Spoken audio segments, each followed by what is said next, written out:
Radio J. 15h, 16h. Annabelle Show.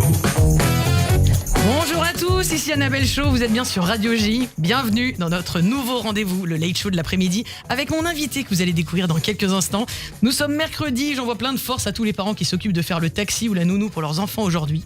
Vous pouvez retrouver cette émission en podcast sur radioj.fr. Ensemble, nous allons passer un moment suspendu, nous allons voyager dans le temps avec un invité que vous connaissez bien sur ces ondes. Au programme du théâtre, du prestige, de la politique, mais surtout de la passion. Car oui, cet après-midi avec lui, nous allons voir rouge, mais rouge passion, ce rouge qu'il porte autour du cou, qui a la même couleur que le velours de l'Assemblée nationale ou que le rideau de la Comédie Française. 1000 disques durs ne suffiraient pas à stocker tout le savoir et toute la culture qu'il a dans la tête. Encyclopédie vivante à lui tout seul, on pourrait l'appeler Monsieur Wikipédia ou Encarta. Vous avez l'habitude d'entendre sa voix sur nos ondes de Radio J, mais aujourd'hui ce n'est pas lui qui pose des questions, c'est moi. J'ai le bonheur d'accueillir le comédien, auteur, journaliste, éditorialiste et collègue le plus souriant que vous pouvez croiser au travail à 7h du matin, mon très cher Christophe Barbier. Bonjour Annabelle. Ça nous change d'horaire. Ah oui.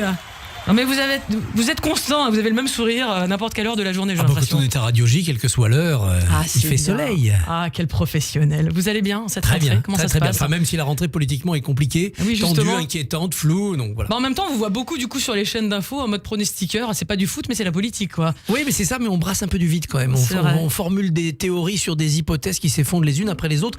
On se fait peut-être un peu balader. Ah oui. C'est pas en attendant Godot, mais en attendant le Premier ministre, non? C'est un peu la même chose, sauf que Godot, il ne vient jamais. Le Premier ministre, on finira par en avoir un. D'ailleurs, peut-être, pendant que nous parlons, ça y est, la fumée blanche va sortir. Ça serait pas mal, on livrerait le scoop en direct. Oui, c'est vrai, exactement, la fumée blanche, comme pour le pape. Alors, avant qu'on rentre juste dans le vif de l'émission, et ce pourquoi vous êtes là, vous avez un pronostic du coup sur le nom qui pourrait sortir? On prend les paris? Non, parce qu'on tourne toujours avec les mêmes. Ouais. Lundi, le favori, c'était Cazeneuve. Lundi soir, c'était Thierry Baudet. Mardi, c'était Xavier Bertrand. Là, à l'heure où nous parlons, avant d'entrer dans le studio, ça y est, c'est David Lisnard qui reprenait un peu l'avantage peut-être sur Xavier Bertrand.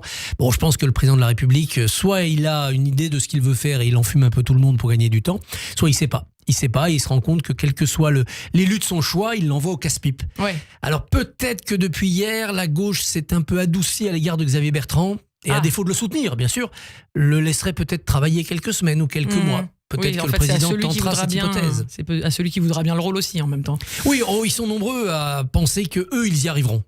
En tout cas, que ça vaut le coup d'être tenté. Mais entre l'embuscade de l'extrême droite et le guet-apens de l'extrême gauche, il n'y a pas beaucoup de place. Bon courage. Mais aujourd'hui, c'est pas vraiment pour ça que vous êtes là. C'est pas le journaliste que je reçois, mais plutôt le comédien. Je dois dire que je suis ravie de vous recevoir parce que nous avons l'habitude d'interagir. Et là, me dire que je vais vous avoir dans ce studio pendant plus d'une heure, c'est comme si j'allais avoir une représentation privée gratuite. Car vous êtes à l'affiche depuis lundi et jusqu'au 4 novembre du seul en scène que vous avez écrit, le Tour du théâtre en 80 minutes, inspiré de l'œuvre que vous avez écrite également, le Dictionnaire amoureux du théâtre. Alors ça se passe au Théâtre de Poche, dans un lieu que vous affectionnez particulièrement. Comment ça s'est passé cette première? C'était bien parce que j'avais un peu perdu mes repères, je ne le jouais pas dans la même salle, c'est un spectacle qui a connu plusieurs versions, on avait changé le plan de lumière. Alors la reprise, ça a toujours quelque chose, un peu comme une rentrée des classes, où il y a des habitudes qu'on retrouve, puis des habitudes qu'on retrouve pas. Ouais. On a refait les peintures dans la classe, on a déplacé les bancs dans la cour, le bac à sable n'est plus au même endroit, donc il faut reprendre ses marques. J'ai repris mes marques. En revanche, ce qui est toujours fascinant, parce que ce spectacle, je l'ai joué 210 ou 212 fois, c'est que le plaisir de partager cette histoire du théâtre avec les spectateurs, il est intact, à chaque fois. Jamais je ne suis lassé, jamais je me dis vivement que je termine. Non, à chaque fois je me dis mais l'anecdote suivante elle est formidable, ils vont adorer. Le personnage d'après ils vont le découvrir, ça va être formidable.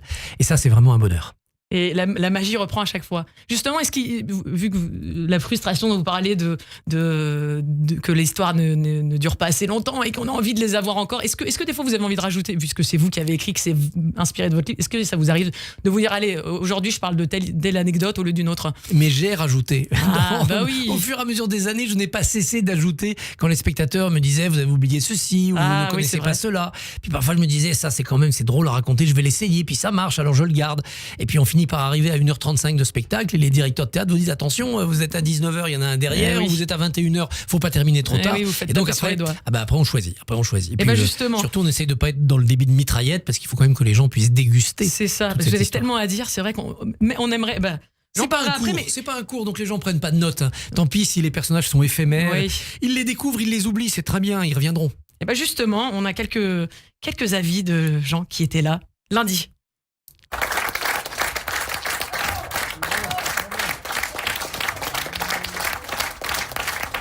J'ai trouvé ça formidable. D'abord, j'aime beaucoup le mec. Enfin bon, bref.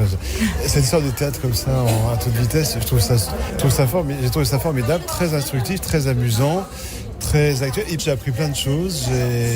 Je trouve ça enlevé, je trouve ça intelligent, je trouve ça bien écrit. Et puis il est bluffant quand même, d'énergie, quoi.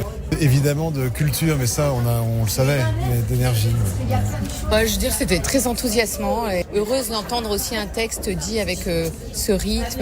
On a un peu perdu aussi ses habitudes de théâtre, qui est vraiment du théâtre, quoi, avec un texte, un jeu, une voix, une posture, et je trouve ça très enthousiasmant. C'était vraiment très intéressant, très fouillé, et plein de références historiques, culturelles, et vraiment on a appris beaucoup de choses. Et c'était bien pour démocratiser le théâtre, parce que même si on n'a pas forcément toutes les références en tête, je trouvais que c'était vraiment accessible à tous. Moi j'ai pas vu le temps passer, donc vraiment génial. Très rythmé, puis bien joué, c'est chouette, vraiment intéressant. Alors je vous rajoute mon avis puisque j'étais dans la salle aussi. Alors moi-même donc j'ai eu la chance de venir vous applaudir et c'est vrai que vous livrez une performance à la fois passionnante et passionnée. C'est une vraie déclaration d'amour au théâtre. On ressent cette flamme. Monsieur parlait d'énergie, évidemment. Vous avez une flamme vraiment pour le théâtre et ça se ressent dans la salle. Et c'est alors comme vous l'avez dit tout à l'heure, il y en a qui sont frustrés. Je l'ai coupé au montage, mais il y a un monsieur qui m'a dit bon j'aurais bien aimé qu'il parle un tout petit peu plus de guiderie, mais effectivement vous ne pouvez pas accentuer surtout. Et c'est vrai, alors, je vais vous faire une confidence. Moi-même qui viens du milieu du théâtre, j'ai appris plus en 80 minutes chez vous que pendant 3 ans de cours Florent. Oui, parce que en fait, dans l'histoire officielle du théâtre, celle des écoles, on connaît les auteurs. On a tous appris à l'école, Beaumarchais, Victor Hugo, Molière, etc. On connaît assez peu les acteurs. Ils sont oubliés, tous ces grands noms qui ont été des gloires. On connaît un peu Sarah Bernard, parce qu'en plus, elle a été enregistrée et un petit peu filmée à la fin de sa vie. Mais on connaît pas Talma, on connaît pas Lequin, on connaît pas Adrienne Lecouvreur. Ils sont engloutis dans la mémoire. Donc si on écrit une histoire du théâtre par ceux qui ont fait cette histoire du théâtre, ça ouvre des horizons et on découvre des tas de personnages. À la fois les acteurs et à la fois même les motivations un petit peu politiques, ce que vous abordez des auteurs. C'est vrai que c'est ce genre de choses qu'on n'aborde pas forcément quand on est comédien dans les écoles de théâtre. On aborde plutôt les émotions. Bien sûr, on a une histoire littéraire de la création. Et en fait, on se rend compte qu'à travers les siècles, politique et théâtre ont été liés. Et ça, justement, c'est vraiment le gros point fort, parmi tous les points forts de votre spectacle. Et je rebondis sur une phrase d'une des personnes qui a vu le spectacle, qui a dit « démocratiser le théâtre ». C'est vrai que vous apportez du coup cet éclairage sociétal de ce que représentait le théâtre. On a peut-être oublié. Oui, on a oublié parce qu'on vit dans notre époque, et notre époque c'est celle de la télévision, de la modernité, des réseaux sociaux. Pendant longtemps, le théâtre c'était le média. C'est par le théâtre que les puissants pouvaient montrer ce qui se passait dans leur règne. Et donc, on faisait passer au peuple des messages sur les bonnes choses, les mauvais comportements, nos amis, nos ennemis. Quand chez Molière, le grand Turc dans les fourberies de Scapin, la galère du Turc, où c'est l'ennemi absolu, c'est parce que Louis XIV est en bisbille avec la Turquie. 200 ans plus tôt, 300 ans plus tôt, c'était pas la même chose. François Ier, il tractait avec Soliman le Magnifique, il contractualisait contre Charles Quint. Donc, la politique passait par le théâtre. Aujourd'hui, évidemment, on passe par la télévision et d'autres médias.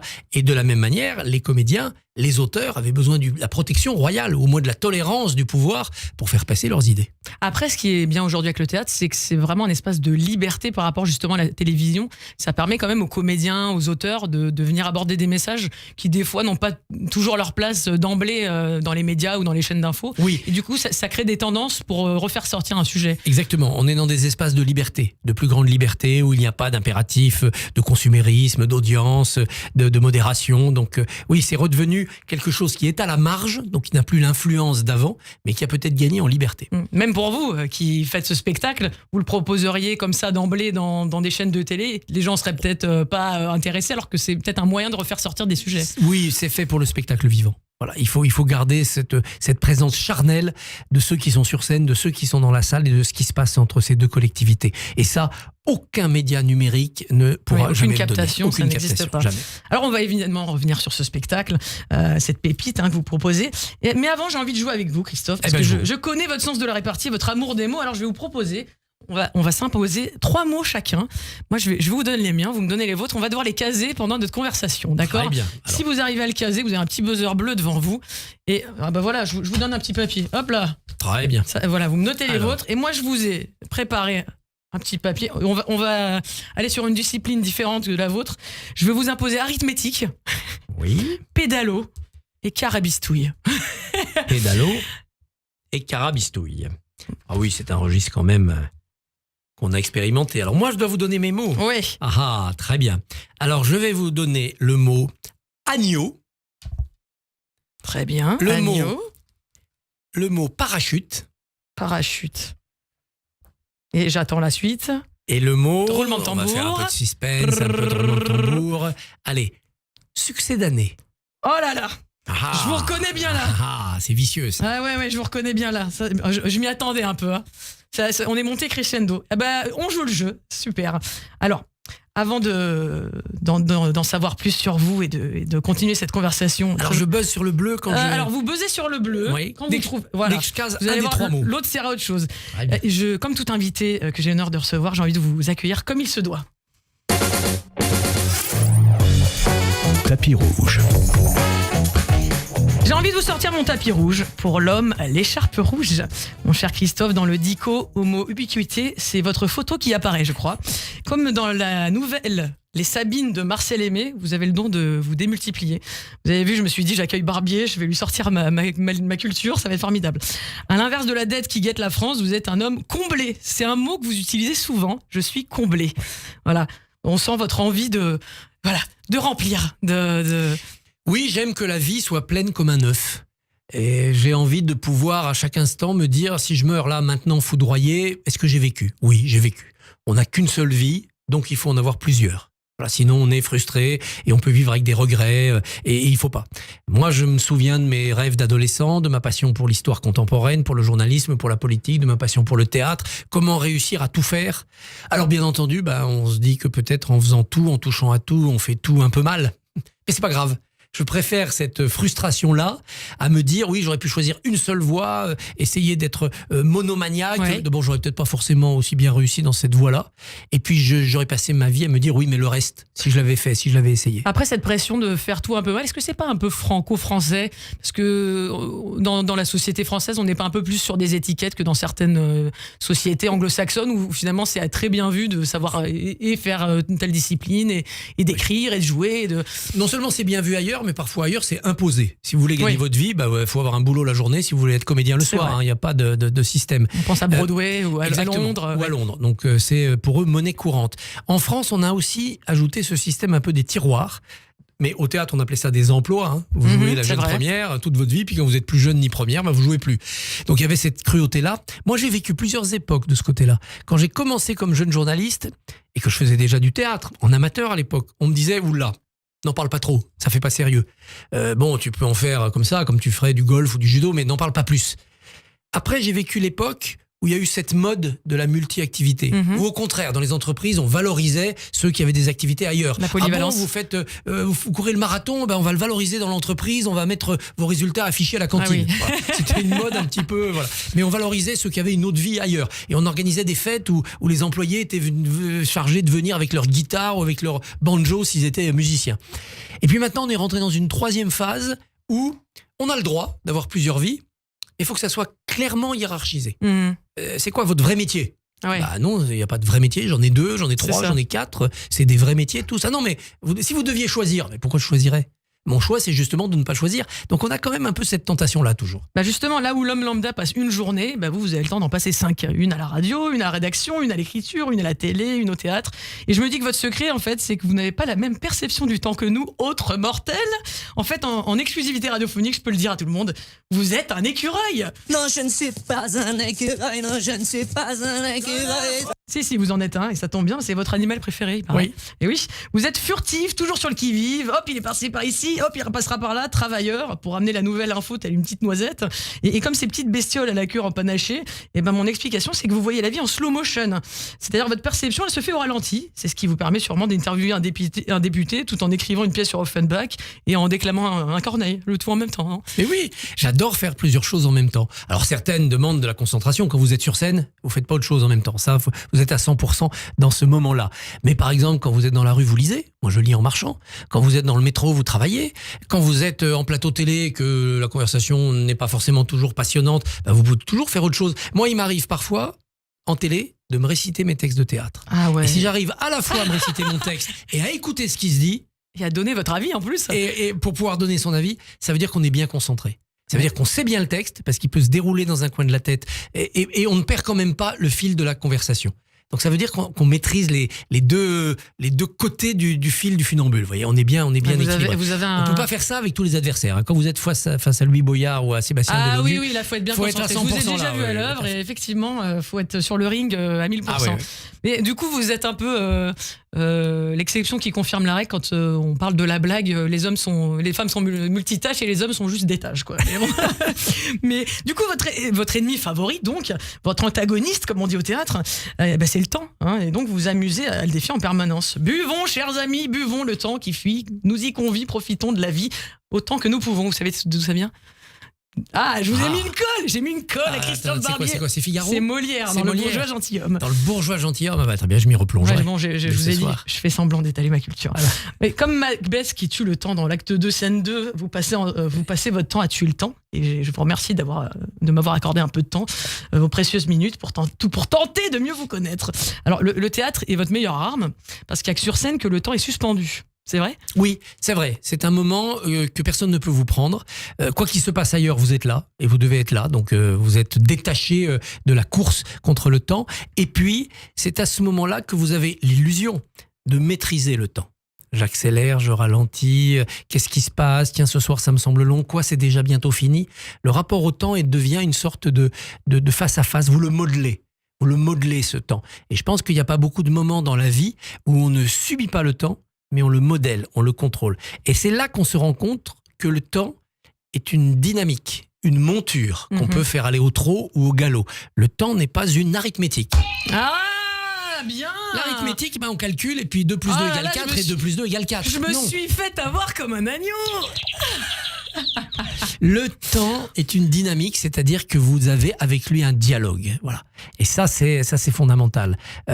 D'ailleurs, il y a beaucoup de théories scientifiques sur l'accélération du temps. La relativité d'Einstein, c'est ça.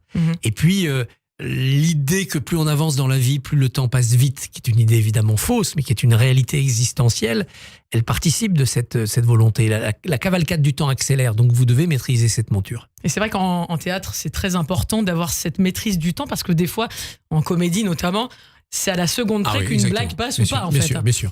Le temps suspendu, le silence qu'on laisse, c'est fondamental, notamment pour les effets comiques. Alors, si vous en aviez le pouvoir, vous seriez immortel.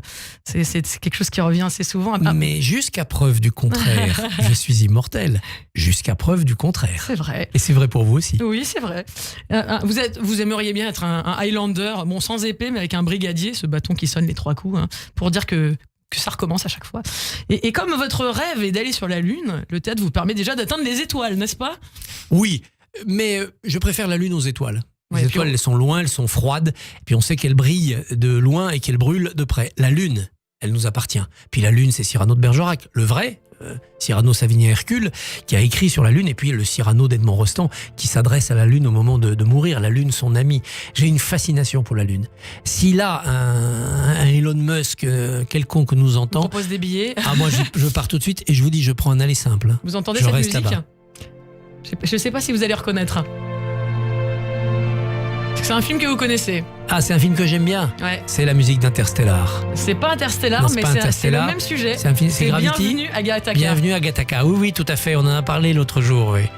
Bienvenue à Gattaca, c'est ce rêve de celui qui veut aller dans l'espace. Oui, ça vous ressemble un peu. On ne sait trop pourquoi faire d'ailleurs, parce Oui, que voilà, bah, il est dans une société quand même très aseptisée, mais c'est son but dans la vie. Moi, c'est vraiment la Lune. C'est vraiment la Lune. Ouais. Mais d'ailleurs, j'ai découvert cet été qu'il y a plusieurs lunes dans l'univers, mais on n'est pas là pour parler de ça. Et donc, l'écharpe rouge, du coup, c'est ce pendrillon individuel qui fait de vous un théâtre portatif, j'ai l'impression. Hein. Moi, je vais donner cette raison à cette écharpe rouge. Le rideau de théâtre, pourquoi Voilà. pas. Vous vous dites journaliste professionnel et comédien amateur. Amateur, vraiment ? Vous y croyez franchement quand vous dites ça ? Quand j'ai dû choisir, étant jeune, sans doute aussi un peu effrayé par le vertige de ces carrières artistiques très aléatoires, je me suis dit, bon, on peut être journaliste professionnel, comédien amateur, on peut pas être journaliste amateur et comédien professionnel. Journaliste amateur, ça n'existe pas. C'est peut-être pour ça que j'ai fait ce choix chronologique et hiérarchique de mes activités. Aujourd'hui, ce sont 2 métiers pour moi. Ce sont vraiment 2 métiers que j'essaye d'exercer avec des professionnels et en professionnel. Maintenant, je sais qu'il me manquera toujours quelque chose.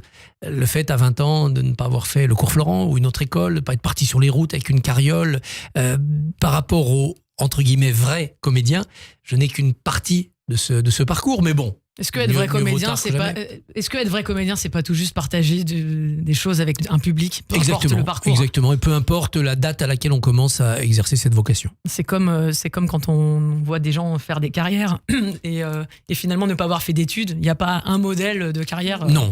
Et ça marche aussi pour le théâtre. Alors, comme je vous disais, je sais que de nombreuses rumeurs circulent sur l'origine de votre écharpe, et il paraît que vous aimez bien les lancer vous-même. Oui. Alors, est-ce qu'on peut en lancer une aujourd'hui sur ce plateau, une nouvelle? Tout à fait. C'est parti. Non, mais je vais vous dire la vérité.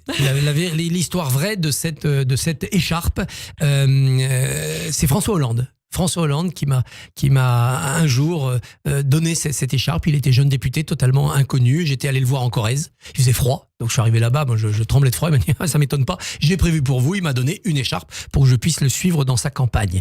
Et ce voyage était assez formidable. J'ai oublié de lui rendre l'écharpe. Je suis parti avec et je me suis dit je vais la garder. Puis je lui rendrai quand je le reverrai. Puis j'ai attendu, puis j'ai fini par garder cette écharpe. Il n'est jamais revenu. Et plus tard, j'ai croisé François Hollande, président de la République, et il s'en souvenait. Et il m'a dit cette écharpe, prêtez-la moi, rendez-la moi, m'a dit François Hollande, parce que j'en ai besoin pour faire une voile. La voile de mon pédalo, puisque Mélenchon l'avait traité de capitaine de pédalo, vous vous souvenez? Oui, c'est vrai. Et il m'avait dit, pour que j'arrête de pédaler sur mon pédalo, il me faut une voile, donnez-moi votre écharpe. Et c'était pas une voile de parachute? Magnifique. Donc vous avez François Hollande sur vous. Bon, j'y crois moyennement aujourd'hui avec toutes les fake news qu'on a, mais franchement, vous êtes un vrai conteur d'histoire et ça, j'adore. Vous m'avez emporté. Je voyais François Hollande autour de vous. On avait oublié Julie Gaillet. Enfin, c'était quelque chose de formidable. Et ben écoutez, vous êtes joueur, ça me fait plaisir. On va justement aller à la rencontre du Christophe enfant. Retour en enfance.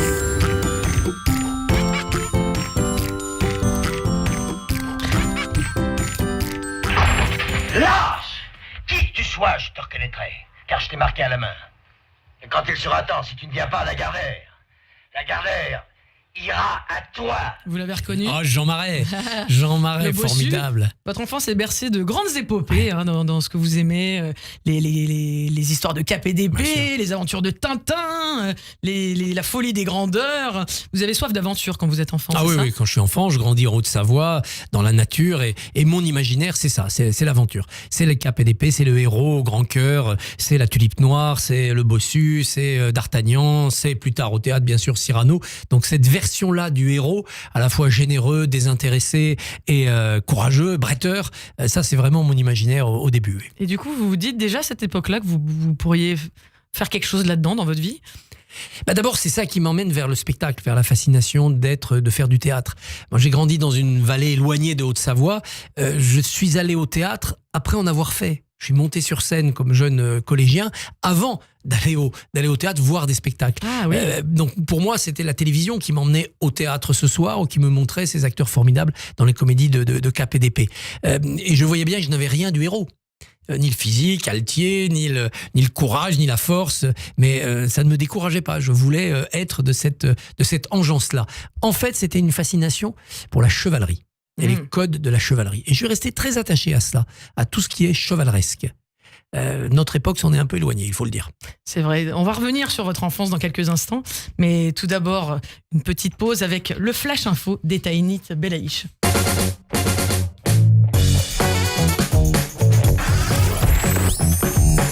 15h, 16h. Le Late Show de l'après-midi.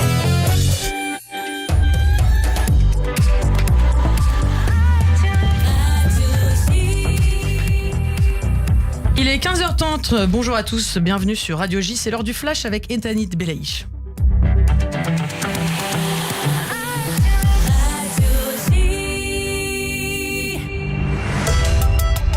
Bonjour Annabelle, bonjour à tous. 5 roquettes ont été lancées depuis le sud du Liban contre la ville israélienne de Zarit, située à la frontière cet après-midi. Aucun blessé n'a été signalé. Plutôt, le Hezbollah a lancé 65 missiles contre la région de Kiryat Shmona, causant des dégâts matériels. En réaction, Tzahal a visé les lance-roquettes du groupe chiite dans les villes de Kounin et de Cabrera. En Europe, au lendemain de la frappe russe qui a fait au moins 53 morts et plus de 200 blessés à Poltava, dans le centre de l'Ukraine, la France dit condamner avec la plus grande fermeté ce bombardement. Le Quai d'Orsay a souligné qu'il s'agissait d'un des plus lourds bilans humains depuis le début de l'agression russe en Ukraine il y a 2 ans et demi. L'interminable quête d'un nouveau Premier ministre se poursuit en France. Le président Emmanuel Macron s'est notamment entretenu hier soir avec la chef des députés du Rassemblement national, Marine Le Pen. Le parti d'extrême droite censurerait un gouvernement Xavier Bertrand, tout comme un gouvernement Bernard Cazeneuve. Enfin, côté Jeux paralympiques, la France a dépassé aujourd'hui le nombre de titres remportés aux Jeux paralympiques de Tokyo avec les médailles décrochées en paracyclisme ce matin. Cet après-midi, Kevin Lequinf et Gatien Le Rousseau ont signé un doublé en contre-la-montre C4 permettant à la délégation tricolore de remporter 2 nouvelles décorations. Avec 45 médailles, les Bleus figurent toujours en 5e position du classement général. Merci Ethanit, on vous retrouve à 16h. Restez avec nous sur Radio J pour la suite du Annabelle Show avec mon invité, le comédien, journaliste, éditorialiste Christophe Barbier, à l'affiche du Tour du théâtre en 80 minutes au Théâtre de Poche tous les lundis à 21h. Radio J. Vous écoutez Radio J à Paris sur 94.8 et sur radioj.fr. Radio J. Tu connais Judaïsme en mouvement? C'est là que j'ai fait mon Talmud Torah. J'en ai entendu parler. C'est quoi déjà? C'est super! Là-bas, on peut apprendre l'hébreu, l'histoire, la culture juive, en s'amusant avec plein d'autres enfants. Garçons et filles mélangés dès 4 ans. Sérieux? On pourrait être dans la même classe en plus? Oui, et les inscriptions, c'est maintenant. Les classes se remplissent vite, dépêche-toi. Renseignements et inscriptions judaïsmeenmouvement.org. judaïsmeenmouvement.org. Radio J. 15h, 16h. Le Late Show de l'après-midi. Annabelle Show. Bienvenue à tous pour cette deuxième partie du Annabelle Show. Je suis avec mon invité Christophe Barbier qui est toujours aussi passionnant. Il nous présente au Théâtre de Poche tous les lundis à 21h et jusqu'au 4 novembre Couraisis le tour du théâtre en 80 minutes. On en parle justement avec lui. Bienvenue Christophe. Merci Annabelle. On abordait votre enfance et vous nous disiez que vous aviez d'abord joué avant d'aller au théâtre et justement vous avez été confronté assez jeune à des émotions grandes parce que vous avez été sur une scène un peu particulière, vous étiez enfant de chœur. Oui, tout à fait. J'étais dans une classe, on n'était pas nombreux dans le village, il n'y avait que des filles, sauf moi. Donc évidemment, pour recruter les enfants de chœur, on venait vite. Et c'est un souvenir très important pour moi. Les épisodes de la vie, les baptêmes, les communions, les mariages, les enterrements. J'ai enterré tout un carré du cimetière de mon village là, parce que c'est l'époque où j'étais enfant de chœur, donc il y a une dizaine de tombes, c'est moi qui les ai amenées là. Et on traversait le village avec un corbillard à cheval, tiré par un cheval. Et pour le fan de KPDP que vous étiez, c'était un moment. Oui, c'était un moment hors du temps en tout cas. Et puis on portait la croix, le petit goupillon avec le bénitier. Il faisait froid, on traversait ça dans la neige. Et puis après le curé nous ramenait et puis il nous offrait un grog. Donc on avait 9 ans et on buvait un grog. C'était assez théâtral déjà. C'était déjà très théâtral. Justement, ça vous a permis de rencontrer des émotions qu'on ne traverse pas forcément à cet âge-là. Comment ça s'est passé dans votre enfance justement, les émotions? Est-ce que vous êtes dans une famille où on se disait les choses ou une famille pudique? Oh, c'est très pudique. La Haute-Savoie en général, ma famille en particulier, c'est très pudique. On ne parle pas. Les émotions se taisent. On n'a pas besoin de beaucoup de mots. Moi, par exemple, je retourne dans mon village de temps en temps. Je vois en traversant la rue sur le trottoir d'en face un coussin éloigné que je n'ai pas vu depuis 2 ans. On se dit bonjour de loin. Ça y est, on s'est tout dit. C'est pas la peine d'en faire plus. On pleure pas là-bas. En Haute-Savoie, on pleure pas. Et justement, par rapport au choix de métier que vous avez fait, comment ça a été ressenti en Haute-Savoie? À partir, c'était incongru. Quand on disait oui, c'est bien, c'est sympathique, la vallée de Haute-Savoie, les montagnes, mais il y a le reste du monde quand même. On peut aller à Lyon, à Paris, ailleurs. À mon époque, ça a changé depuis.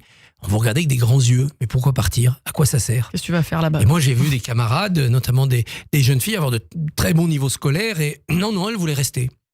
Ne pas partir, c'est des enracinés quand même. Alors c'est vrai que c'est des vallées attachantes, mais moi assez vite je me suis dit la vie est ailleurs, il y a des choses à voir ailleurs. Et eux non, ils avaient cet ancrage. Ça a changé depuis, ça s'est ouvert, ça circule, des gens sont venus d'ailleurs, les contaminards, ceux de mon village sont partis, mais quand même les contamines de Montjoie, oui. Et donc quand même c'est des gens vraiment enracinés, attachés à leur terre. Ce sont des vallées très rocheuses, c'est très tellurique. Moi quand j'y retourne, je me ressource par les pieds.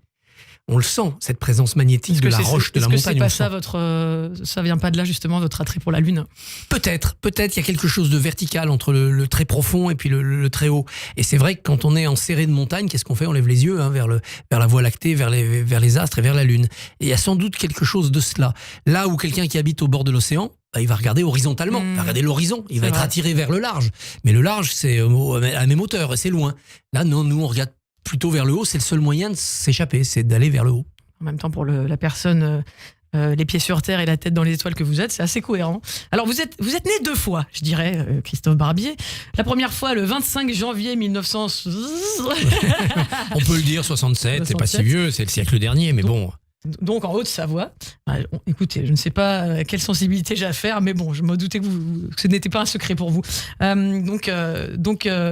une deuxième fois, vous naissez un 24 juin 1984. Eh oui, c'est ma première. Ma première sur scène dans Cyrano de Bergerac, où j'avais la chance de jouer le rôle principal. C'était un gros projet scolaire. On était des dizaines d'enfants, de très nombreux profs. C'était une aventure extraordinaire. Et ce soir-là, je joue pour la première fois de ma vie. Vous avez fait une rencontre déterminante dans votre parcours avec Madame Robillard, c'est Janine Robillard, oui, qui était ma prof en 4e. J'étais resté en contact avec elle. Elle m'avait appris le théâtre. Moi, au collège, on me faisait lire les gros romans du 19e, Stendhal, Flaubert, Balzac, ça me tombait des mains, ça m'étouffait. Et d'un seul coup, voilà une prof qui me met dans les mains du théâtre. C'est-à-dire, il n'y a que les mots qu'on dit, plus tout ce qu'on ne dit pas. Et le reste, c'est l'imaginaire. Le héros est-il grand, petit, roux, blond, brun, comment est le décor, tout ça on l'imagine. Quelle liberté, quel oxygène. Là où chez Balzac ou Flaubert, tout était détaillé, la couleur, le détail, c'était étouffant. Et quelle liberté, quelle évasion. Et nous avons monté ce Cyrano. Et donc je me retrouve au fond de la salle, parce que j'entrais par le public. Et là d'un seul coup, je suis saisi de cette peur panique que je découvre et qui s'appelle le trac. Mais qui est plus qu'une peur, qui est une espèce de douleur, c'est un effondrement sur soi-même, et en même temps... Vous en parlez d'ailleurs très bien dans votre spectacle. Oui, c'est un des chapitres de mon spectacle, parce que c'est... Pourquoi on y va quand même? Pourquoi le trac ne fait pas qu'on saute dans un taxi et on file à l'autre bout du monde? On y va quand même. On pourrait ne pas entrer en scène et on entre quand même. Parce que être sur scène, c'est un succès d'année. Un succès d'année de quoi? Un succès d'année des réussites qu'on n'a pas ailleurs, un succès d'année de la passion qu'on trouve pas dans la vie, un succès d'année de la vie elle-même. Peut-être que c'est ça. Est-ce qu'on est vivant? Dans la vie ou sur la scène? Mais est-ce que c'est pas un succès d'année de partage avec les gens, en fait? Cette connexion, les ondes qu'on partage à un moment, dans le moment présent. Oui. Cette écoute qu'on a envers vous, et je pense qu'on ne peut pas retrouver toujours tout le temps. On partage ça avec plusieurs sortes de gens. Oui. Le public, bien sûr. Oui, des gens que vous reconnaissez. Des soirs, ça se passe bien, des soirs moins bien, le courant passe. Ceux avec qui on est sur scène, quand on n'est pas en seul en scène, et l'intimité d'une troupe, la connexion sans un mot, un tacite entre deux partenaires sur scène, où à travers un regard, on se dit tout. Qu'est-ce que tu fais là? Tu devrais être plus à droite. Où est passé l'accessoire? T'es en forme ce soir. Aide-moi, je vais pas bien. Tout ça, ça n'a pas de prix. Ça n'existe pas dans la vraie vie. Ça n'existe que sur scène. Et puis la connexion avec soi-même, parce que c'est le troisième œil. Quand on joue, à la fois on joue, puis on est au-dessus de la scène. On se voit jouer. On se regarde, on pense, je suis bien, je suis pas bien, j'ai chaud, qu'est-ce qui se passe? Genre, ça va tout seul ce soir. On commente ce qu'on vit quand on est en train de le vivre. Et on le vit à 100%, on n'est pas distrait, mais on le commente en plus, on est dédoublé, la fameuse ubiquité. Puis une dernière communication, avec quelque chose qui est de l'ordre du divin. Est-ce que c'est les êtres absents, chéris, disparus qui vous parlent? Est-ce que c'est les dieux du théâtre? Quelle est la transcendance qui se passe au théâtre? C'est pas un hasard si théâtre et religion se sont fait la guerre tout le temps. Il y a quelque chose de transcendantal dans le théâtre, depuis les Grecs. Il y a quelque chose de sacré dans le théâtre, dont le mystère n'a pas été percé. Et est-ce qu'il sera percé un jour? Pourvu que non. Et donc... alors, on connaît cet élève sage que vous étiez, voilà, ce passionné de livres. C'est vrai qu'on a une image très, très premier de la classe de vous, mais j'ai envie aussi de savoir un petit peu vos travers. Quiz. Péché mignon. Mais oui, parce que c'est vrai que vous êtes très... très précis dans ce que vous racontez comme éditorialiste, dans ce que vous faites au théâtre. Mais il y a bien des petites choses quand même, on va bien découvrir les petites facettes l'autre côté du miroir. Donc, si vous étiez un péché capital, lequel ce serait? Gourmandise, luxure, colère, orgueil, avarice, envie ou paresse? Alors paresse, je crois qu'on peut l'éliminer tout de suite. Non, même si, comme tous les suractifs, la paresse est toujours présente, là, c'est toujours ce qu'on fuit. Non, ce serait la gourmandise. Oui. Ça serait la gourmandise, oui. Bah justement, quel est votre plat péché mignon auquel vous ne résistez pas? Oh là là là, il y en a beaucoup.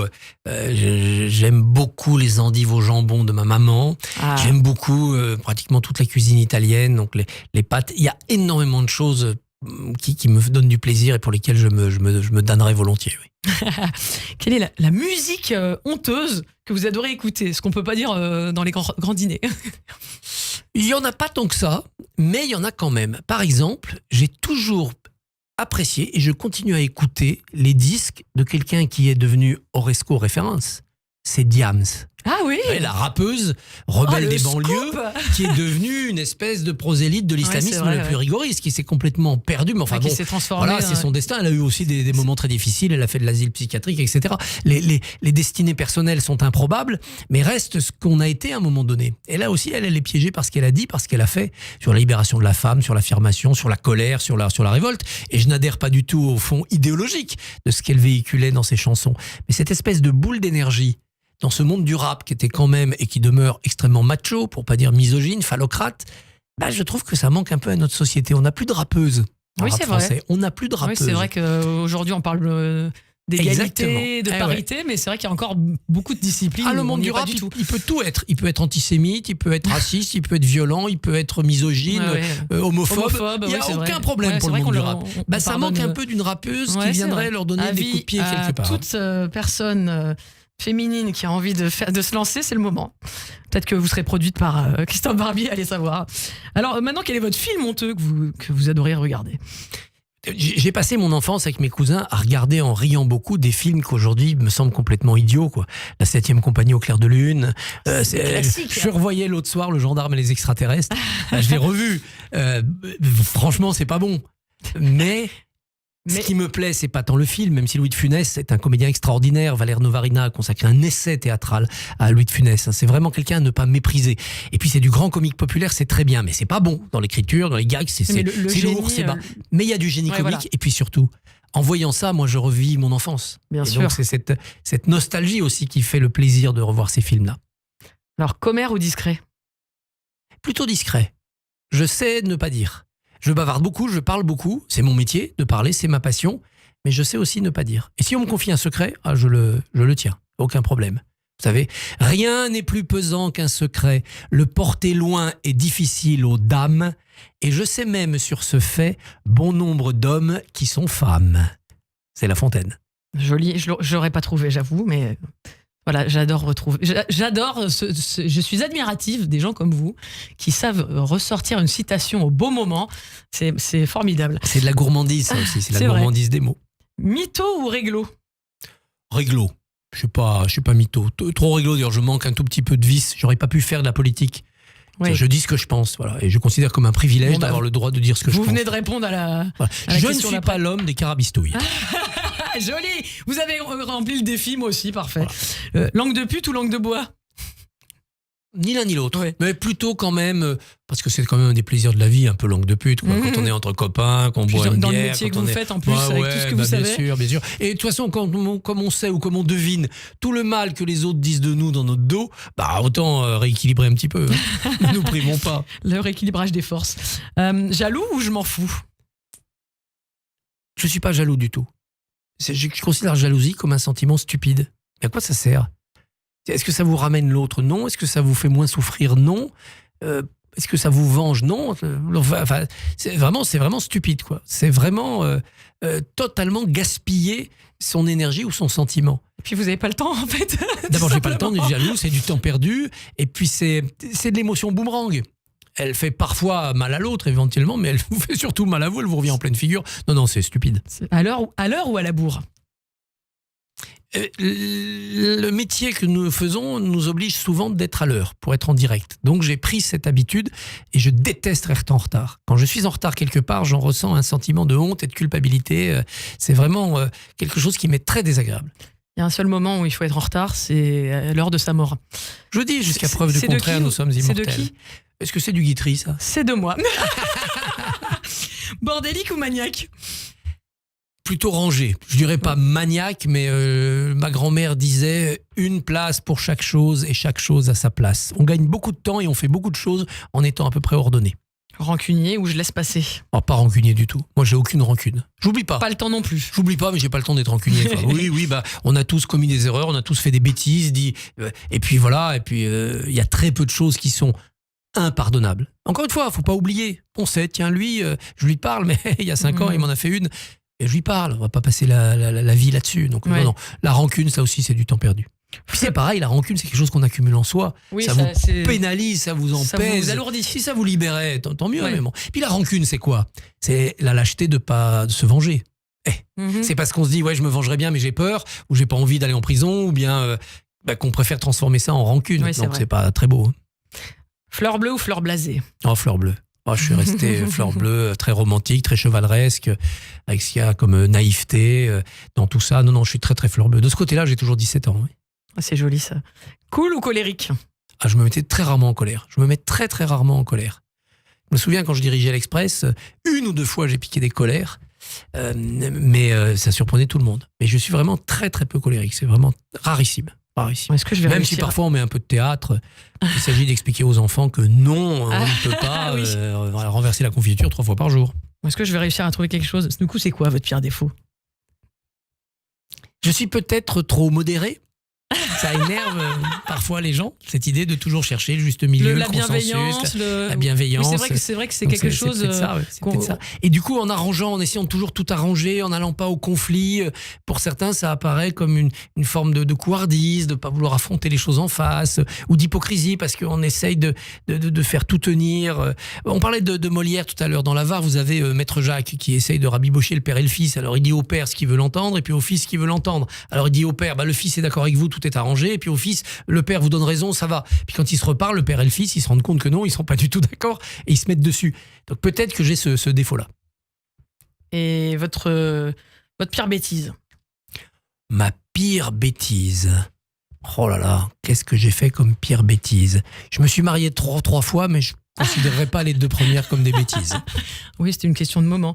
Du coup, votre plus gros péché mignon, c'est le théâtre ou c'est la politique? La politique et le théâtre ne sont ni l'un ni l'autre des péchés. Mais le théâtre est mignon, la politique l'est rarement. Bien, bravo. Écoutez, comme votre carrière allie les deux, on va voir comment vous en êtes arrivé là, du coup. Le parcours.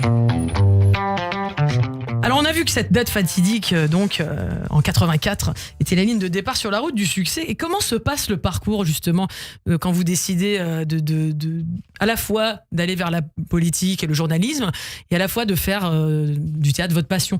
Est-ce que c'est plutôt une route sans accident, ou est-ce que c'est en ligne droite, ou est-ce que vous avez rencontré quelques difficultés? Comment ça s'est passé? J'ai rencontré des gens, pas des difficultés. Mais mon parcours est dû à des rencontres. Vous parliez de Janine Robillard tout à l'heure pour le théâtre. Si j'avais coché la case d'à côté dans les options pour aller en 4e, j'aurais pas été dans sa classe, j'aurais pas eu ce parcours-là. Et de la même manière, j'avais la volonté, le désir de faire du journalisme politique. Je voulais le faire à l'Express parce que je lisais cet hebdo adolescent et j'avais envie de travailler dans cet hebdomadaire. Et puis après, c'est des rencontres. La chance de rencontrer pour la presse Denis Jambard, qui à l'époque travaillait au Point, et puis il était notre enseignant au master Infomédia à Subdeco, et le courant passe. Dans une période où les jeunes journalistes, la politique française, ça les gonflait. Le mur de Berlin venait de tomber, c'était l'International qui était noble, c'était pas la politique française. Et moi, si, ça m'intéressait la politique française. Et donc le courant passe, je deviens son élève, son disciple, et je vais le suivre, comme ça, pendant plus de 10 ans, et il va me passer la main, après, à l'Express. C'est des rencontres. Est-ce que c'est de la chance? Non, j'aurais tendance à dire c'est du destin. Après, justement, ce destin, est-ce que justement le fait d'avoir fait les deux, ça vous a pas aidé? L'un n'a pas supporté l'autre, parce que comme vous êtes devenu médiatique avec votre activité de journaliste, justement, ça a peut-être rajouté à la légitimité que vous pouviez avoir en tant que personne de médias, et ça a pu peut-être vous faire avoir des projets plus facilement de théâtre. Oui, incontestablement, le théâtre m'a beaucoup aidé pour la partie audiovisuel du journalisme. C'est-à-dire que quand je me suis retrouvé devant un micro, et la première fois c'était à Radio J, j'avais 22-23 ans pour le forum de Frédéric Aziza, où il rassemblait des jeunes journalistes, on était plusieurs à cette époque-là à interviewer l'invité, et puis après la télévision. Et la télévision, dans la génération de la presse écrite de mes aînés, c'était le diable. Fallait pas y aller, c'était de la prostitution, on n'avait pas le temps de développer des raisonnements, c'était racoleur, puis surtout, ils paniquaient, ils transpiraient, ils savaient pas faire. Quand on arrivait, qu'on avait fait un peu de théâtre, La télévision, c'était beaucoup plus facile que le théâtre, il n'y avait pas de public. On n'avait pas le trac. Vous aviez un plus. Et on avait un plus. Et puis, savoir rythmer ses phrases, savoir se placer par rapport à la lumière, savoir faire des coups de théâtre, l'aisance dans la répartie, ça a aidé beaucoup. Donc oui, le théâtre m'a aidé pour ça. Et à l'inverse, est-ce que justement votre activité de journaliste ne vous aide pas pour remplir vos salles Bien sûr, la notoriété est aussi une manière de faire l'affiche, comme on dit aujourd'hui. Alors on se dit toujours, est-ce que les gens viennent me voir parce qu'ils m'ont vu à la télé ou parce qu'ils sont intéressés par la pièce ou parce que je joue bien? On n'a pas la réponse. Heureusement, il vaut mieux pas l'avoir. C'est un mélange de tout ça. Moi, ce que j'aime, c'est quand à la sortie, les spectateurs me disent « Ah dis donc, je connaissais le journaliste, je ne m'attendais pas à ça, vous êtes un vrai comédien ». Oui, c'est ça, cette satisfaction de surprendre le public. Et d'apporter au public une autre légitimité. Et c'est pas un journaliste qui monte sur scène, c'est un comédien. Voilà. Alors c'est vrai aussi que j'essaye d'avoir une sorte de continuité. Mon seul en scène sur le théâtre, c'est théâtre et politique. J'ai joué au théâtre Georges Mandel, un ministre, un politique, François Mitterrand, Paul Morand, ambassadeur, collabo, politique aussi.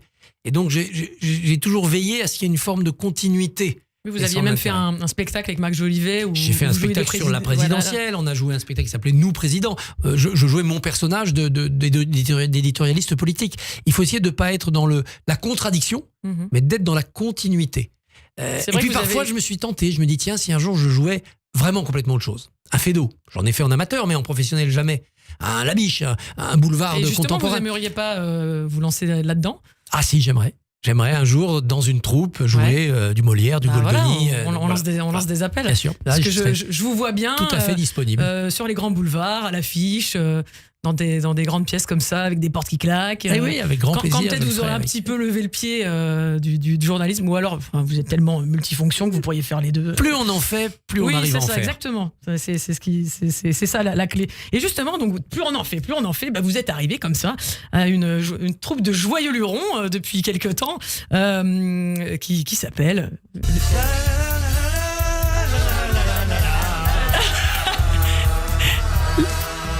Vous les reconnaissez? Les grosses têtes. Les grosses têtes. Et donc, justement... ils sont déchaînés. Ah là. oui, là, je vous ai trouvé vous avez trouvé un dossier. extrait. Ils le font a cappella. On peut savoir faire rire, mais pas forcément savoir chanter, mais c'est pas grave. Et donc, justement, c'est ce personnage de Christophe Barbier...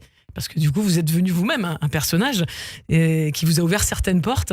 Qu'est-ce que ça fait justement d'arriver comme ça et qu'on sache déjà que vous êtes l'homme de savoir, que vous avez de la répartie? Quand j'étais adolescent, j'écoutais les grosses têtes. Et je me disais, si un jour je pouvais participer, qu'est-ce que j'aimerais? De temps en temps, j'arrivais à répondre avant Jean Dutour, Olivier de Kersauzon. Qu'est-ce que j'étais fier, je me disais. Et puis un jour, j'étais invité aux grosses têtes, mais là pour présenter un livre, comme ils font régulièrement. Et Laurent Ruquier m'a proposé cela. Et voilà, j'ai été adopté. Je sais pas combien de temps durera l'aventure, mais c'est que du bonheur. Que du bonheur. Parce que là, c'est vraiment le mélange. C'est vraiment l'endroit où se touchent les univers.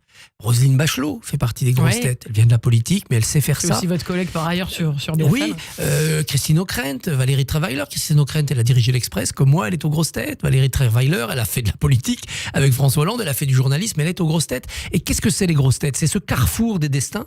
Et puis, c'est d'abord venir pour qu'on se moque de vous, pour faire rire les autres, et puis accepter qu'on se moque de vous. Et c'est ça qui est sain dans notre monde, c'est que l'autodérision nous sauve.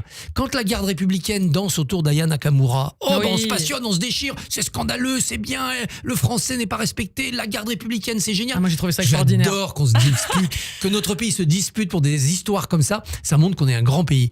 Et moi j'ai trouvé ça génial. Le moment où j'ai vu le derrière l'officier se mettre à gigoter, faire son mouvement de bras, j'ai trouvé ça extraordinaire. Et donc voilà l'institution suprême, l'Académie française au fond, la garde républicaine devant, avec ce qui est le consumérisme, la mode, la joie de vivre actuelle, le bling, l'éphémère. Voilà l'éphémère, notre temps, qui se rencontre, qui se mêle. Il ne s'agit pas de dire désormais le bon goût c'est ça, l'académisme c'est ça, non. Mais l'autodérision. On ne se prend pas au sérieux. Les grosses têtes, c'est ça.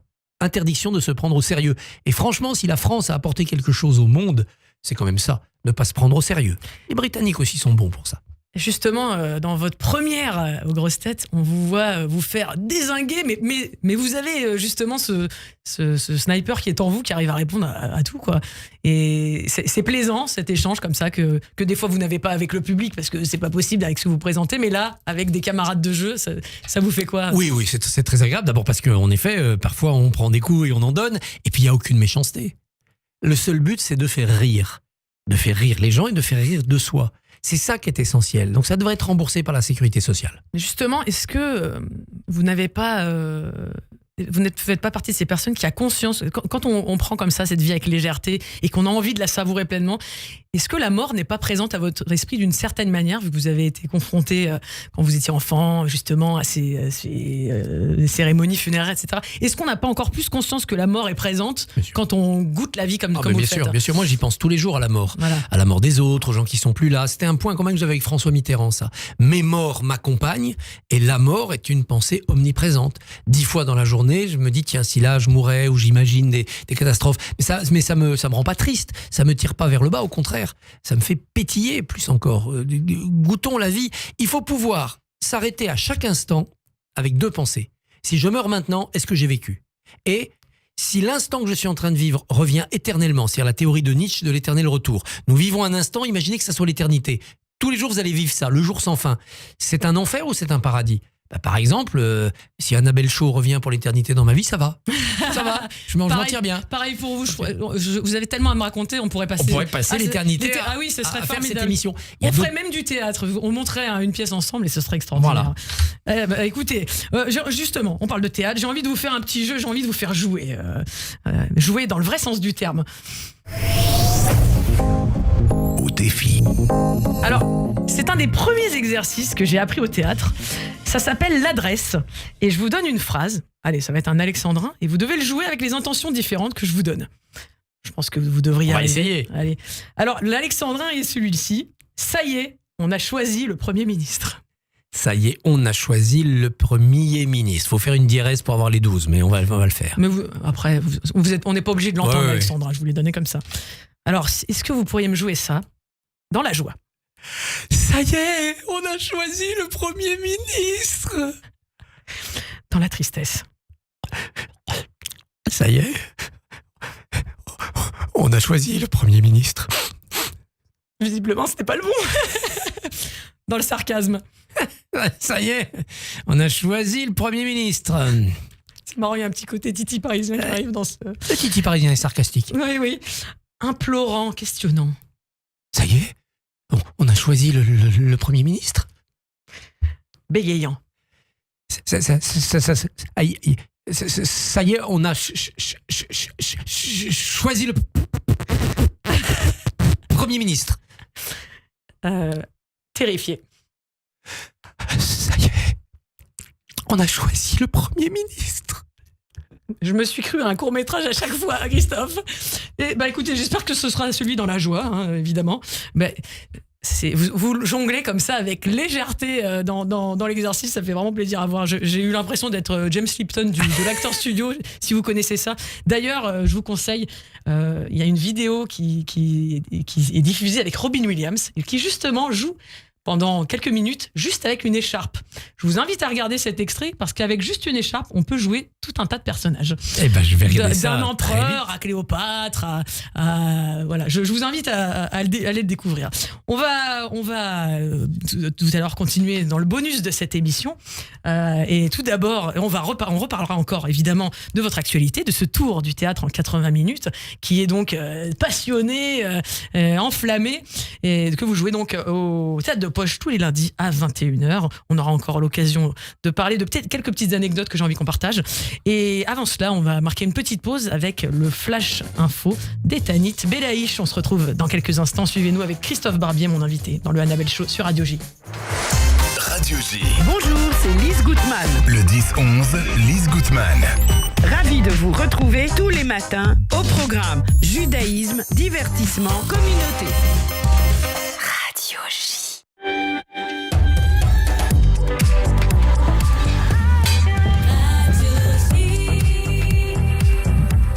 Bonjour à tous, bienvenue sur Radio J, il est 16h, c'est l'heure du journal avec Etanit Belaïch.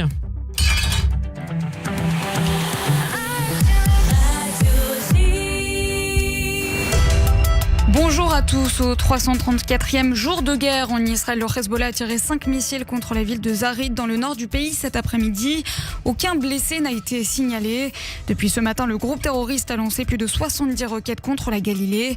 Plusieurs maisons ont été touchées. Des incendies se sont déclenchés dans le secteur de Kiryat Shmona. Alors comment le Hezbollah justifie-t-il cette salve de roquettes, Pascal Sunshine ? Alors dans cette guerre qui se poursuit maintenant depuis 11 mois, on cherche à chaque fois une explication ou le déclencheur qui aurait amené tel camp à effectuer telle frappe.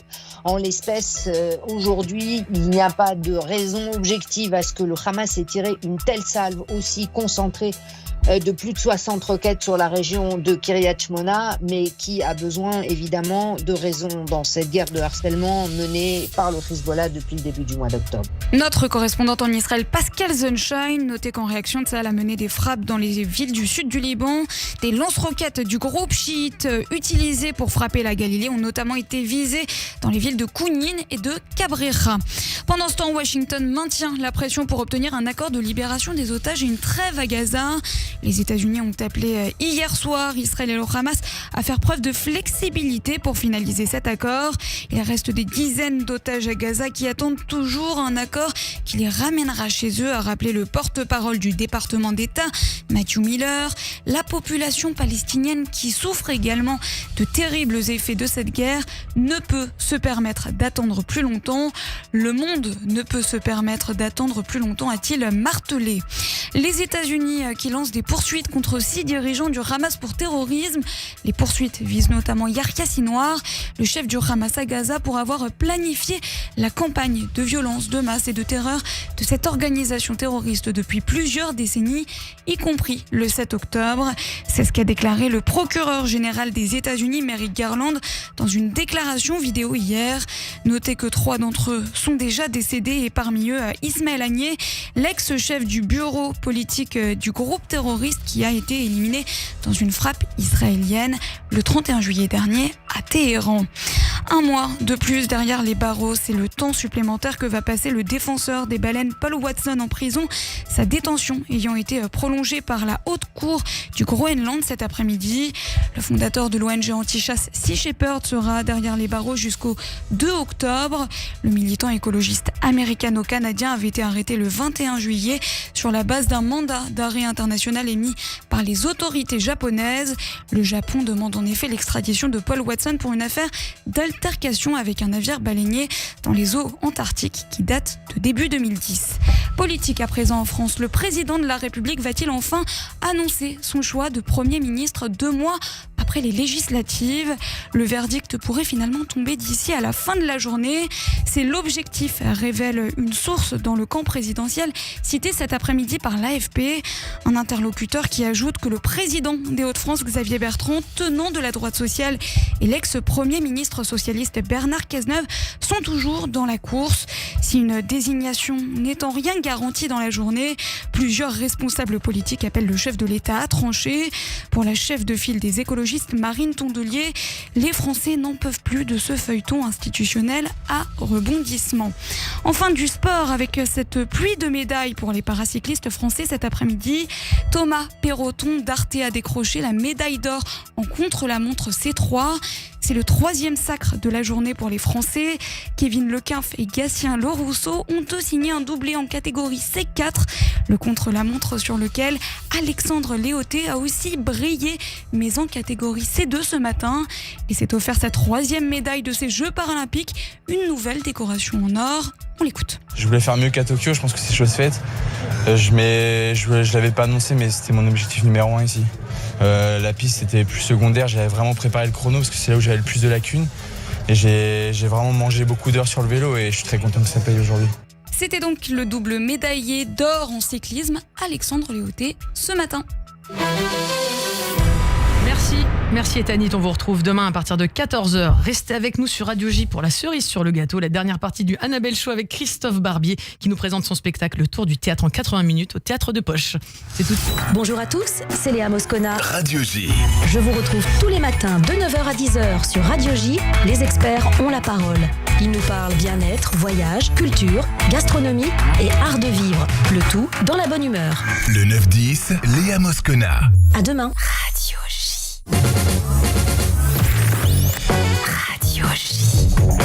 J. 15h, 16h. Annabelle Show.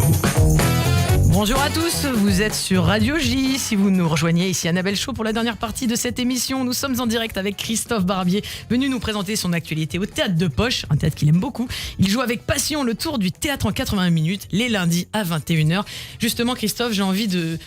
Vous abordez vraiment beaucoup de choses dans ce spectacle. C'est très très riche, très dense de toutes les facettes que peut vivre un comédien, les petites anecdotes qui ont marqué l'histoire du théâtre, comment donc se rejoignent la politique et le théâtre. Alors moi j'ai appris donc dans ce spectacle, je ne le savais pas, pourtant je suis comédienne aussi, mais pourquoi on dit fiasco et pourquoi on dit four. Oui. Alors je sais pas si vous voulez laisser l'exclusivité au spectacle, mais par contre j'ai quand même envie de vous poser une question, vous qui êtes un très grand amateur et qui connaissez tout le monde et bien les comédiens anciens. Vous avez parlé aussi donc de comédiens qu'on a un peu oubliés dans ce spectacle, et moi j'ai envie de vous poser une question sur la comédienne Rachel. Qu'est-ce que vous pouvez nous dire d'elle? Parce que c'est visiblement une figure incontournable de l'histoire du théâtre et on n'en parle plus du tout. Plus du tout, hélas, parce que c'est une Sarah Bernard qui a échoué. Rachel, c'est une tragédienne extraordinaire, issue de la communauté juive, qui a une enfance difficile, qui chante dans des bars, qui essuie des insultes antisémites. Et puis elle est repérée par un impresario qui trouve qu'elle a une énergie, un charisme formidable. Et elle est présentée au patron de la Comédie Française. Elle y entre et tout de suite, ça devient un phénomène. On se bat pour aller assister aux grandes interprétations tragiques de Rachel. C'est... Là, le premier échec de son parcours, elle n'a pas créé de grands rôles. Elle a repris des rôles de tragédienne, type Phèdre, qui étaient absolument extraordinaires, dans lesquels elle était extraordinaire, mais elle n'a pas marqué de son empreinte un nouveau rôle, comme Mademoiselle Mars a pu créer des rôles avec Victor Hugo. Mais tout Paris, le monde entier se bat pour voir Rachel. On raconte même cette histoire, parce que Rachel, comme beaucoup de comédiennes, avait de l'entre-gens, aimait bien fréquenter les têtes couronnées et les riches, où à l'entracte, une tête couronnée lui envoie un message: où, quand, combien? Et elle répond: dans ma loge, ce soir, pour rien. Ça, c'est le mythe Rachel. Et puis Rachel a un succès dingue. Et puis elle a des sautes d'humeur, elle part, elle disparaît, elle revient. Et puis un jour, on lui dit: mais pour vraiment connaître la gloire et la richesse, il faut aller aux États-Unis. Et elle va aux États-Unis. Et ça se passe très mal. Très mal. Là où quelques décennies plus tard, pour Sarah Bernard, ça va être le triomphe. Les gens comprennent pas le français, n'apprécient pas les tragédies. On lui demande de chanter la Marseillaise parce qu'il y a que ça qu'on connaît là-bas. Et non seulement ça se passe pas bien, mais en plus elle tombe malade. Et elle va attraper la tuberculose, aller en Égypte se soigner, revenir et mourir. Donc c'est vraiment un destin tragique, un destin brisé, mais c'est une très très grande comédienne, Rachel, qui a donné son nom à un des étages de la Comédie Française. Il y a des loges de sociétaires à l'étage Rachel, et son portrait trône dans l'escalier. Alors vous parliez de la venue de son milieu modeste. Alors c'est visiblement, elle a son activité de comédienne a un peu redoré le blason sur toute la famille. C'était un peu la famille Kardashian de l'époque. Exactement, oui, il y a un peu de ça. Elle aurait pu tomber dans le pire, elle aurait pu tomber dans les cabarets à prostitution. Et puis, par son talent, par son charisme, et je pense par une forme de magnétisme qu'elle avait, elle a réussi formidablement. Et l'organisation de la Comédie Française et de la vie théâtrale, pendant quelques temps, s'est faite à Paris autour d'elle. Mais elle était vraiment le centre de cela. Ce que j'ai pu comprendre, c'est que certaines personnes de ce milieu-là voulaient la convertir. Oui, comme toujours, pour complètement rentrer dans la bonne société, il fallait à un moment donné se faire baptiser, faire un mariage et se ranger. Son destin tragique a empêché cela. Et du coup, elle est aujourd'hui enterrée au Père-Lachaise. Il me semble. Oui, elle doit être au Père-Lachaise, ou moi peut-être au Père-Lachaise. Mais bon, il y a un oubli, par les spécialistes de théâtre, personne ne la connaît, parce qu'elle a eu aussi une malédiction par rapport à Sarah Bernard. Elle a eu son triomphe trop tôt pour connaître deux progrès technologiques, le véritable développement de la photographie, et puis surtout l'enregistrement. Nous avons la voix de Sarah Bernard, nous avons même des images filmées de Sarah Bernard, nous n'avons rien de Rachel. Eh oui. Les destins perdus. Mais comme quoi, vous avez tellement de savoir que vous pourriez... ça vous intéresserait pas, un programme à la Stéphane Bern, mais autour de la culture? Ah, on pourrait faire cela. Je lance aux productions télé. Christophe Barbier est dispo. Ne me remerciez pas, ça va se faire, j'en suis sûr. On pourrait faire, parce que ce sont des personnages incroyables qui, à leur époque, avaient un rayonnement fabuleux. Alors, j'aimerais revenir quand même un petit peu sur la politique, parce qu'on est quand même dans une actualité croustillante en ce moment. Et vous avez dit que vous êtes trop modéré pour faire de la politique, mais quand même, je vais vous donner ce rôle. Qu'est-ce que ça donnerait si vous étiez président de la République? Instant quiz. Bon alors, je vais vous poser quelques questions. Imaginez que demain, Christophe Barbier... en plus de l'écharpe rouge, le bouton rouge nucléaire. Comment s'appellerait votre parti politique ? Mon parti politique s'appellerait le Parti de la République sociale décentralisée. Quel serait votre slogan de campagne ? Mon slogan de campagne serait « Amusons-nous ». Ah oui, je vous reconnais bien là. Quelle serait votre première réforme ? Ma première réforme, alors mon goût irait vers l'instauration de la 6e République. Je ne suis pas sûr que ça passionne vraiment les Français. Sinon, ma première réforme serait d'imposer 2 heures de théâtre obligatoire à l'école à partir de la 6e. Je vous retrouve là-dedans. Voilà. Je vous retrouve complètement là-dedans.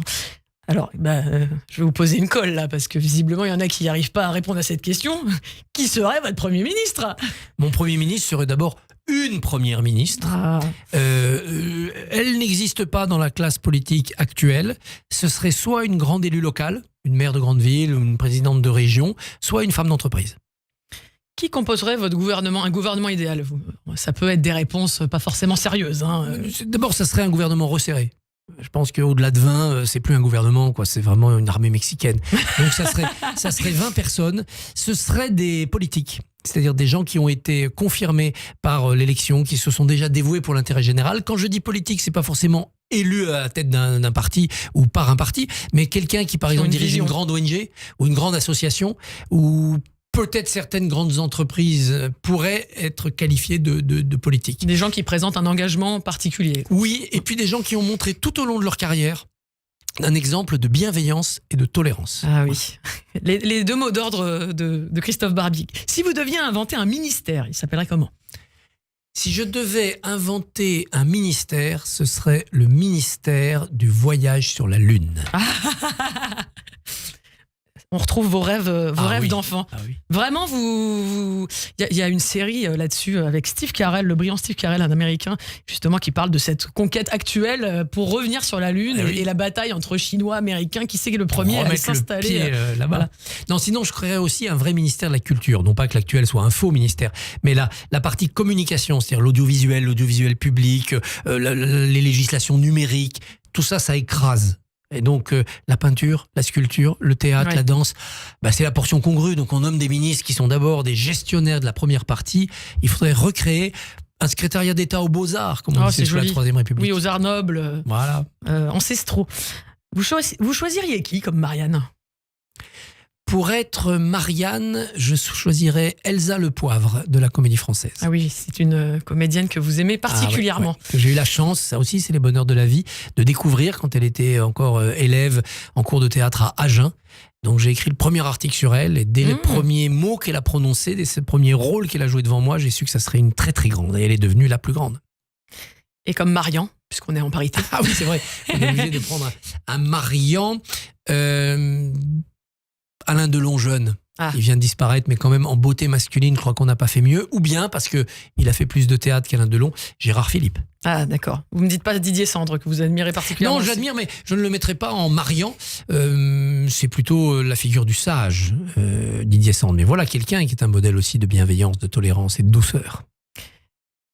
Vous aimez beaucoup les acteurs shakespeariens d'ailleurs. Vous aimez beaucoup Kenneth Branagh ? Oui, j'aime bien. Je trouve que Shakespeare, ça révèle la profonde nature quand même des comédiens. Shakespeare est quand même à part dans l'histoire du théâtre mondial. Il y a une force, il y a une puissance, il y a quelque chose d'universel que aucun autre auteur n'a atteint. Goldoni, Tchekhov, ils sont italiens, russes, Molière, il est français. Shakespeare, il est universel.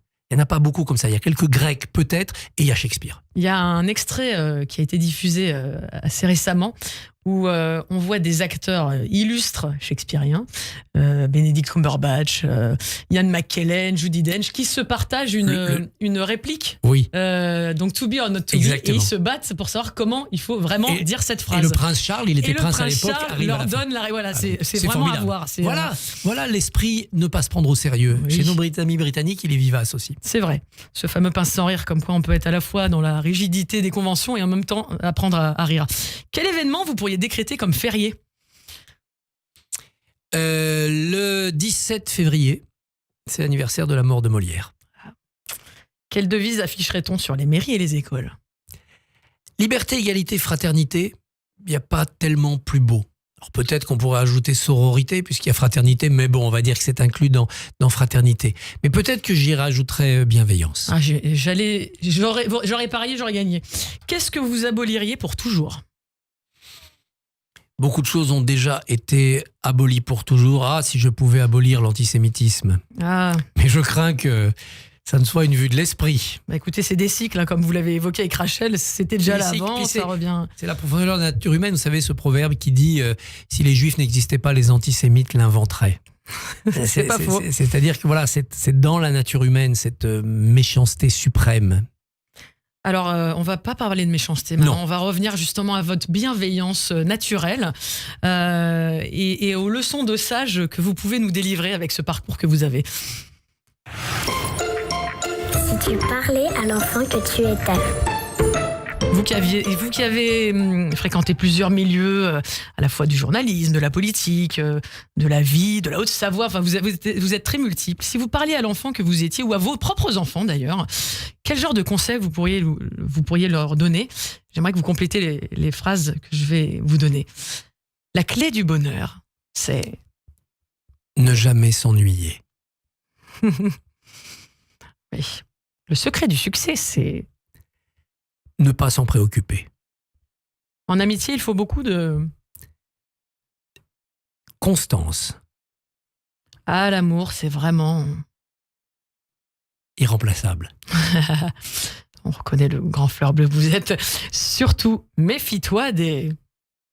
De toi-même. Mm-hmm. Dans la vie, tu ne dois jamais oublier que... Dans la vie, tu ne dois jamais oublier que la durée d'une existence est à peine un clin d'œil des astres. C'est beau. Ça, je vais l'écrire. On va parler d'avenir maintenant. Retour vers le futur. En quelques mots, quels sont vos rêves encore à accomplir? Est-ce que vous avez vraiment un grand rêve que vous aimeriez monter? Aller sur la Lune. Ah, toujours. Mais je crois que je n'y arriverai pas. Mais bon, je suis né trop tôt pour ça, ou trop tard. Non, sinon, un grand rêve, peut-être un jour pouvoir m'installer à Venise. C'est votre lieu de prédilection. Ah oui, c'est le lieu où revenir, venir, il y a quelque chose de fondamental. D'ailleurs, quand on voit votre décor, lorsqu'on arrive, on y est un petit peu aussi. On y est un petit peu, vous nous amenez à Venise avec vos costumes et cette ambiance, ce fameux rouge qu'on retrouve chez vous. D'ailleurs, je me suis habillée à votre honneur. Moi, j'ai une question pour vous. Est-ce que vous n'auriez pas un rêve d'académicien et troquer le rouge pour le vert? Non. Non, ça ne vous intéresse pas? Être académique, non. Ah oui, non. C'est vrai que ça va, oui. J'aime beaucoup les académiciens, beaucoup sont passionnants, foisonnants, et puis c'est aussi la culture française, elle a besoin aussi de cela, mais dire que je suis académique, je me dirais, j'ai quand même raté quelque chose. Là. Et ben justement, j'ai pas envie que vous ratiez quelque chose. Si vous arriviez au paradis, quel serait votre dernier mot avant de partir? Je reviens bientôt. Ah bah oui, jusqu'à preuve du contraire. Oui. Bah écoutez, merci infiniment Christophe Barbier, qu'on retrouve donc au Théâtre de Poche dans le tour du théâtre en 80 minutes, tous les lundis à 21h. Dernière question vite fait, alors c'était comment? Un grand plaisir. Merci Christophe, plaisir évidemment plus que partagé. Tout de suite, vous avez le Club Imo avec Marc Ezrati. C'était un grand régal de vous avoir. Quant à moi, je vous retrouve demain à 15h. Je recevrai la lumineuse comédienne Sandra Lucci. Vous pouvez retrouver cette émission en podcast sur radioj.fr. À demain sur Radio J. Kiss kiss. À demain, Annabelle. Radio J. 15h, 16h.